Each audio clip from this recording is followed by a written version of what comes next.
I think it's always interesting to me that adults so resent being oversimplified or being put into neat little categories, but yet, and partly because I think students haven't had a voice around this, but we do that with kids. I mean, that's the models that have been there in education.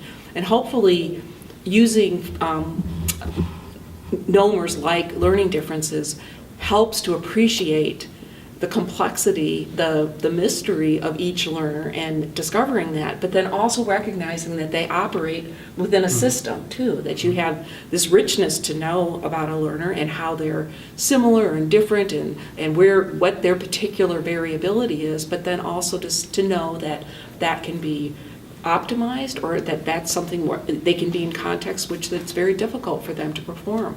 So I'm hoping that it's a term that elevates understanding students as learners and not categorizing them into neat pockets. In terms of a short-term gain, even though we dislike the sort of narrow nature of the assessments, there's plenty of evidence to show that when you understand learning differences and you actually deal with those through flexibility in your classroom, that it creates a deeper learning across the board that does actually show up even on these subpar assessments. So just because the assessment happens to be multiple choice form in writing, it still matters. That doesn't mean, well, then I should only teach the kids in written form because somehow magically that will make them better at the assessment. It won't. So I think there's still an aspect of deep learning and teaching that really requires an understanding of learning differences and dealing with those in the classroom.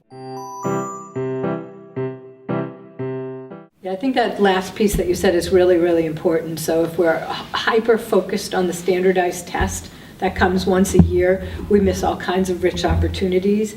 And if the teacher in the classroom is trying to replicate that standardized test for their assessments, then they're not looking at the learning because that's not the point of the standardized test. So the local assessments that are used in service of reaching those standards are critically important.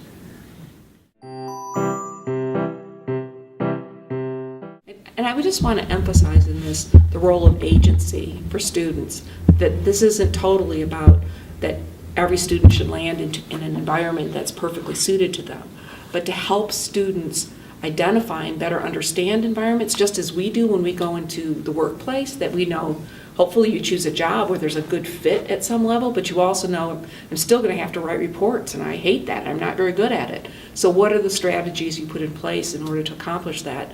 And moving students into a place where they know the environments that bring out their best, but they're also prepared with a set of strategies to help them manage the less optimal settings as well. Well, just to build on that, I think we're sort of trying to do two things, right? Which is, I think if your responsibility is to design environments, we should have the attitude that, in fact, it's our job to create an environment that fits for everybody, right? Even if that may not be completely possible, that should be our goal.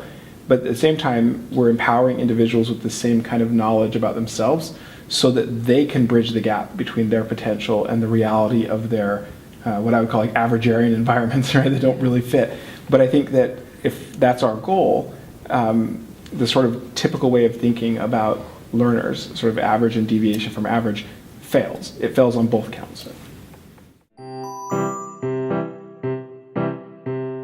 I mean, to that, just if I could add to that point, I mean, fascinating research by Sean Bylock out of Chicago that took kids that were higher in anxiety around testing, which we think, okay, what do you do? Well, you can't get out of giving them the test. I mean, they still have to take the test. They were able to demonstrate that simply having these kids write about their anxiety in free form before taking the test completely levels, they're no longer significantly different in terms of their performance. So there are ways of, but you have to have a mindset that expects differences in these core aspects of learning for you to really be able to think about sort of innovative solutions.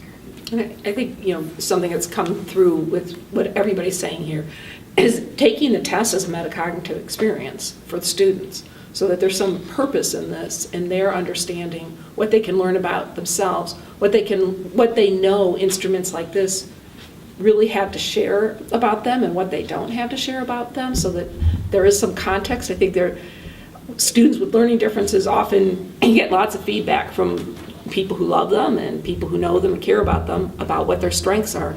but that it's pretty hard to have that come up against a failing grade or a low score on a test.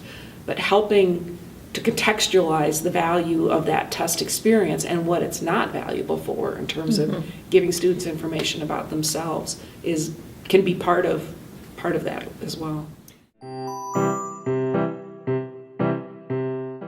The fear that people feel, it's not misplaced necessarily, right? It is entirely possible that we botch this and that we could lose the beachhead, right? And none of us wants to be in a position where we look back and think, wow, we really jumped the gun and we really took away things that were doing good work. I think what's important about that is that for the people that fought that fight, to remember what the purpose really is, right?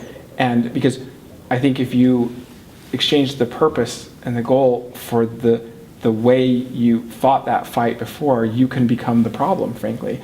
And the best way forward is, for those of us that look a little farther ahead, is to have people for whom there is no chance they're going to allow the beachhead to be lost. But rather than just digging in their heels and fighting, to be part of the conversation to ensure that we're actually doing it in the right way that works for everyone.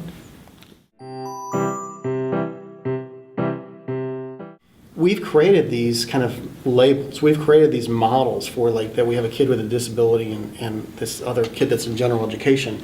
But really we have a kid, right? We have a learner and we have to be learner-centered. And to have a learner-centered environment, we need to expand that understanding that we're working with students here, right? And they all have variability. And then we all have to learn from one another. And just because one kid has a disability doesn't mean, well, that's the special education teacher's problem in life, right? Or and back and forth. So the idea here is that I think this conversation heightens the conversation for everyone in the education field, whether you're in special education or general education. And we need to have this conversation about, look, what does it mean to be learner-centered? And to be learner-centered, we have to recognize learning differences.